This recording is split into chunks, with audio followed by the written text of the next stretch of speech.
Shalom, na kusalimu kwa jina la Yesu Kristo. Ni Pastor Pedasto. Ninalo neno la kuzungumza na wewe saa hii ya leo.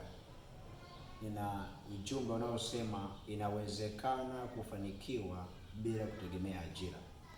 Inawezekana kufanikiwa bila kutegemea ajira.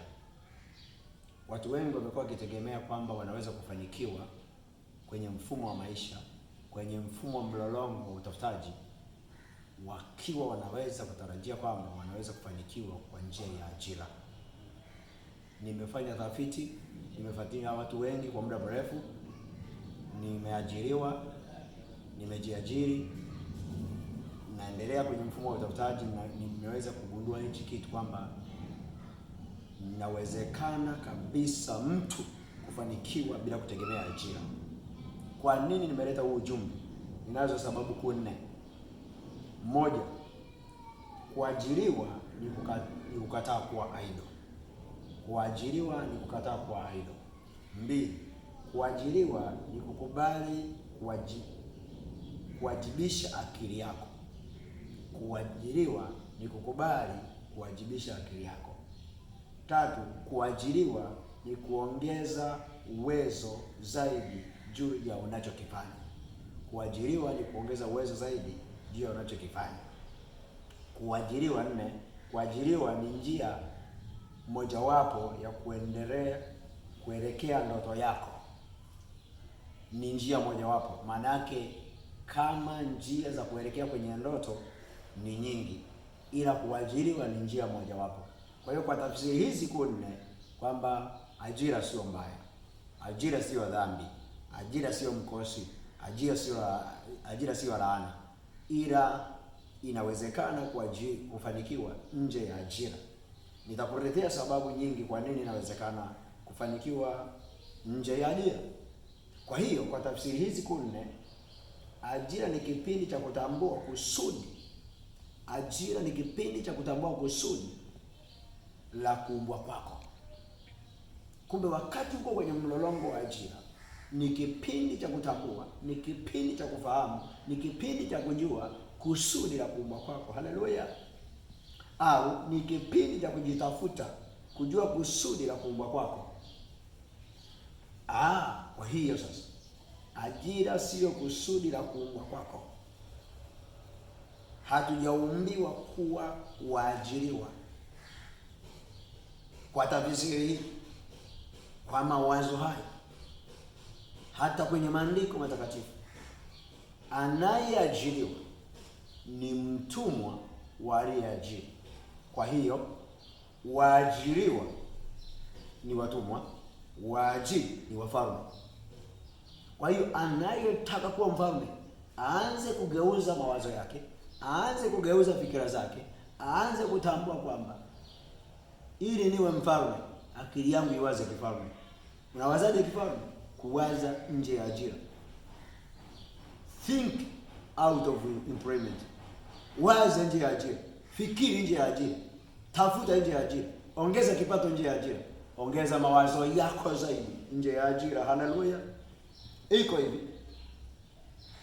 Ajira ni utumwa, na kuajiriwa na kujiajiri ni kutumikiwa. Ajira ni utumwa na kuajiriwa ni kutumikiwa. Hii ndiyo tafsiri ya wafalme.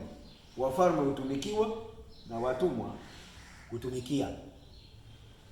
Kwa hiyo anayetaka kufanikiwa, kutafuta mafanikio, awaze nje ya ajira. Anayewaza ndani ya ajira hawezi kufanikiwa. Wa mafanikio yote yako out of employment. All success is about out of employment. Asifiwe Yesu Kristo. Ukikubali kujiingiza kwenye mfumo wa ajira moja kwa moja, umejiingiza kwenye mlango wa watumwa, au umejiingiza kwenye njia ya watumwa. Kwa hiyo kama watumwa wanaelekea kushoto, wafalme wanaelekea kulia. Kwa hiyo ziko njia mbili. Ukisoma kitabu cha Kumbukumbu la Torati ile sura ya 30 mstari 19, anasema nashuhudia mbingu na nchi juu yenu hivi leo, nimekuwekea mbele yako baraka na laana. na uzima na mauti. Kumbe ziko njia mbili. Ziko njia za baraka zitokazo kwa Bwana ambazo ni za ufalme, na ziko njia za laana. Kumbe kwa tafsiri hiyo, kusoma maandiko, wakati mwingine kuajiriwa ni laana, ila kujiajiri, kutafuta mafanikio yako, baraka zitokazo kwenye za kiungu ni ufalme au ni baraka za neema iliyo juu yako. Haleluya! Hebu niendelee kukupa vitu. Ukikubali kujiingiza kwenye mfumo wa ajira moja kwa moja, umejiingiza kwenye mlango wa watumwa. Ajira ina tafsiri nini?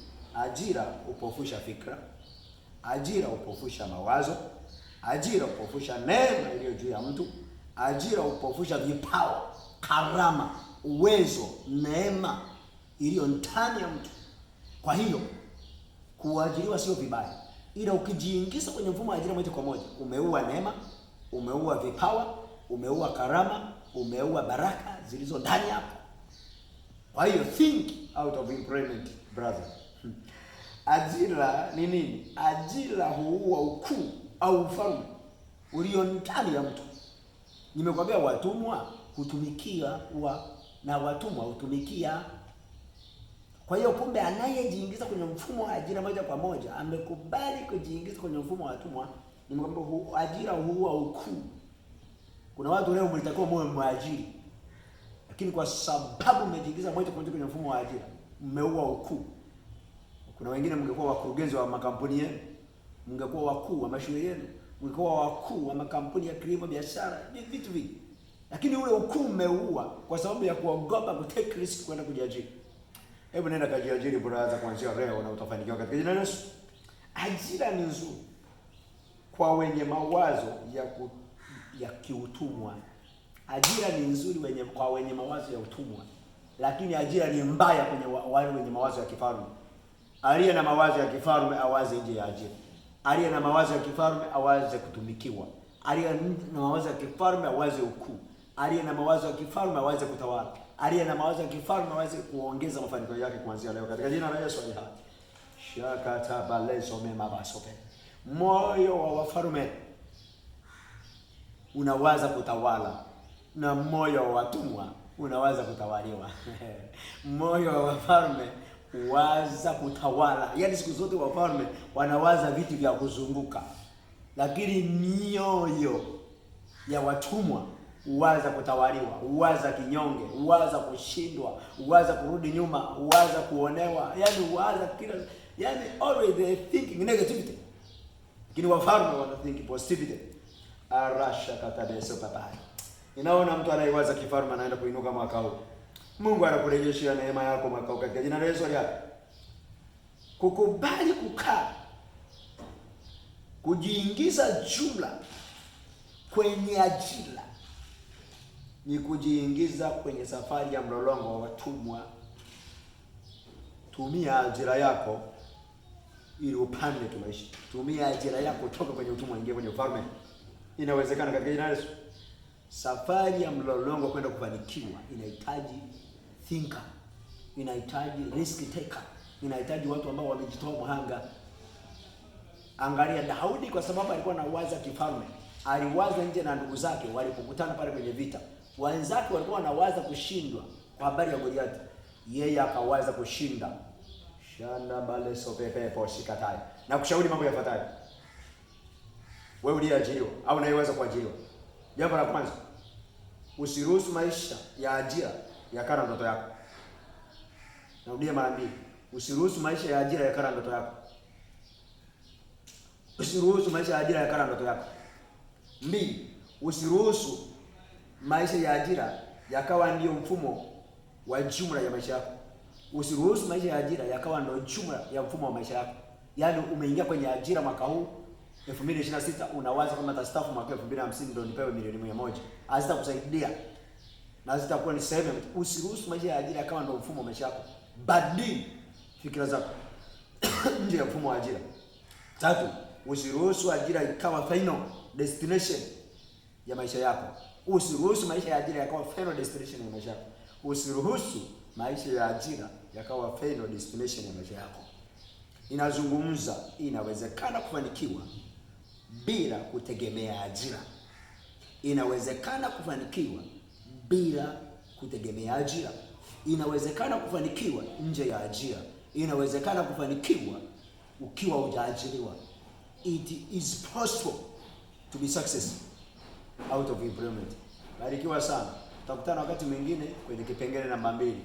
Nataka nikufundishe wewe unayewaza ajira, wewe unayefikiri ajira, wewe unayetazama ajira kama ndo suluhisho la maisha yako. Unaweza kufanikiwa nje ya ajira katika jina la Yesu. 2026 it is our year of restoration. 2026 mwaka wetu wa kurejeshewa. Inawezekana ukarejeshewa nje ya ajira, inawezekana ukafanikiwa nje ya ajira. Mungu wa mbinguni akubariki sana. Nitakuwa nikifundisha hiki kipindi kwa vipindi kadhaa. Atakayenifuatilia lazima Mungu akubariki. Pastor Dalaso, Mlima wa Bwana Church, Dar es Salaam. Barikiwa sana.